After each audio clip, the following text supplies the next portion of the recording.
Elissa of TYRE, written by Alan Mehanna.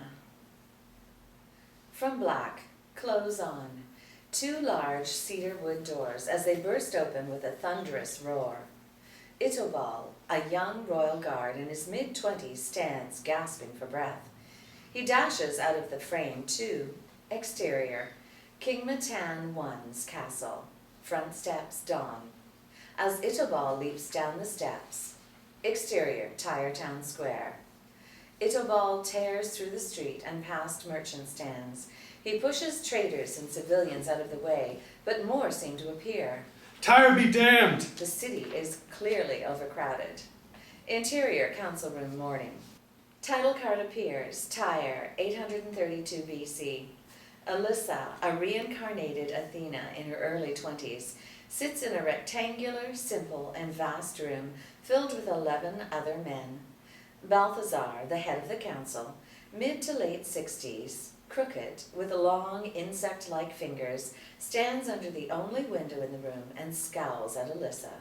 Beside him stands Shy, a 16-year-old boy servant.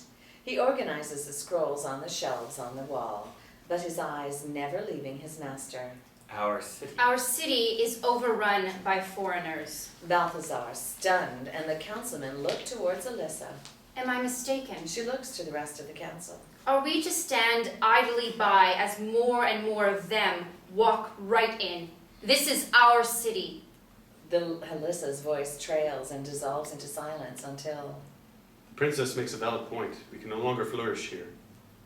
Acherbas, early 40s, with a body more fit for a military man than a councilman, straightens his back. Lazarus, a 60-year-old man who could pass for Socrates' doppelganger, speaks with a raspy yet wise voice. We are flourishing. These foreigners bring with them their wealth. They spend their money here. How can we object to that? Petros, the second youngest councilman, with Jesus-like hair and loose robes, stands. They may be bringing their wealth, but they are taking our homes, our land. Hiram, mid-30s, tall and lanky, with curly hair, stands, rolls his eyes at Petros. And what about their lewd behavior? Do we really want our children exposed to that? I see nothing wrong with that. Typical. What do you mean by that? Petros walks towards Hiram. You know exactly what I mean. Councilman! Elissa sees this opportunity to regain the councilman's attention and is about to speak when the chamber doors burst open and Itobal staggers in. What is the meaning of this? Itobal regains his breath and turns towards Elissa. Itobal? The king has fallen. Elissa frowns in disbelief. Interior, King Matan I's bedroom chambers. Elissa, Itobal, and Balthazaar walk into the room. King Matan I, pale and emaciated, an old man at death's door, lies on the bed. Father? The king groans. Elissa sits down near her father, and Balthazaar approaches. Breathe slowly, Your Majesty. A medicine man enters the chambers with a few flasks, followed by a female servant who carries a bowl of water. What is wrong with him? The medicine man places his flasks on the bedside table and places his hand on the king's forehead. Princess, your father has been ill for quite some time. The medicine man gestures to the servant to bring him the bowl. He bathes a piece of cloth in the water, then places it on the king's forehead. Balthazar, did you know? Your father never allowed any of us to know about matters that would cause us to worry for him. Elissa turns to the medicine man. Will he survive? The medicine man does not reply, instead goes to his flasks and begins his concoction. Balthazaar heads to the door. Princess, I must excuse myself. There are now matters that the council must deliberate. Let me come with you. Under the circumstances, I do not believe your presence is necessary. But I must insist. You need to be with your family. Balthazaar exits. Elissa looks at her father, then turns to Itobal. where is my brother? Exterior, Tyrian shore, day. Seamen fill the shore and work on vast wooden ships. Acherbas, a man in his 50s who has survived countless wars, stands tall and watches his creations come to life. Pygmalion, 15-year-old boy full of wonder, sits near his uncle on a small rock. He draws circles in the sand with a twig. How can you stand and watch them work all day? It requires a lot of patience. Pygmalion looks towards his uncle. Why do you not live with us in the castle, Uncle? There's more to life than gold and riches, Pygmalion. I don't think I can live like you. Acherbas looks towards the port. Point of view. 2 royal guards in the distance walk towards Acherbas and Pygmalion. Back to scene. Acherbas stands. Uncle? Interior, King's room. King Matan I breathes slower, and the medicine man spoon feeds him a liquid from his concoction to help ease the pain. Elissa holds the king's hand. Acherbas and Pygmalion enter. Father! King Matan I groans. Elissa stands and embraces her brother. What happened? Elissa points to the medicine man. He said that father had been sick for some time. Acherbas closes his eyes and looks away. You knew? No, but I suspected it. He seemed weaker than when I last saw him. Why didn't you tell me? Is father going to die? Elissa looks from Pygmalion back to Acherbas. Interior, council chambers. The councilmen run into the chamber. Balthazaar waits. What is it, Balthazaar? The king has fallen.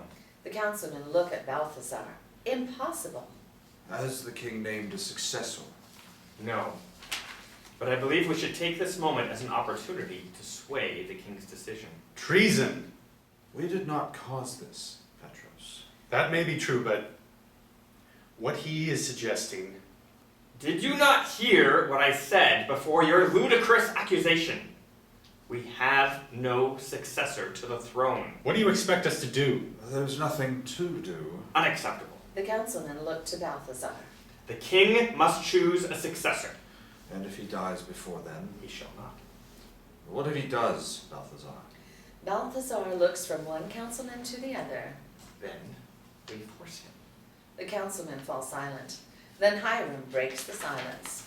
Explain. Petros raises his hands in the air. Have you gone mad? Balthazaar leaps towards Petros, his hand raised, his fingers ready to attack. Would you risk this entire city, all for the sake of morality? Petros, taken aback. Balthazaar steps away from the silenced Petros and turns back to the remaining councilmen. The young prince belongs on the throne, at any cost. Balthazaar brushes past the councilmen and walks out of the chamber. Balthazaar! Exterior marketplace. The restless citizens of Tyre gather in the center all the way up to the castle. Balthazaar pushes through the crowd. Get out of my way! A sense of unease spreads across the citizens. Interior, King Matan I's bedroom chambers. Balthazaar barges into the room and directly to the king. Pygmalion staggers back, and Elissa and Acherbas look straight at Balthazaar. Can he speak? Barely. King Matan I groans. My king, you must realize that your time upon the throne is coming to an end. How dare you! Balthazaar continues to speak to the king. You must name Pygmalion as your successor. Pygmalion inches towards Balthazaar in the king's bed. You think I should be king? Don't listen to him. Elissa may be of age, but she is not ready to rule. Yet her 15-year-old brother is. Pygmalion scowls at Acherbas. King Matan I groans again. Balthazaar reaches over to grab King Matan I, but Acherbas pulls Balthazaar and pushes him up against the wall. Respect your king. You will not be my king for long, and this city shall not have a ruler if his majesty dies before naming Pygmalion as his successor. Acherbas slams Balthazaar against the wall again. Pygmalion rushes towards Acherbas, but Elissa stands in front of him. You and I both know the chaos that would ensue if that were to occur. Get out. With all due respect, princess, you cannot foresee the damage that would take place if a successor is not named. I do not care. I want to be with my family. Alone. Now. Acherbas looks at Elissa as she holds Pygmalion's hand and walks towards King Matan I's bed. You too, Acherbas. It's quite clear what you value more. Acherbas and Balthazaar exit.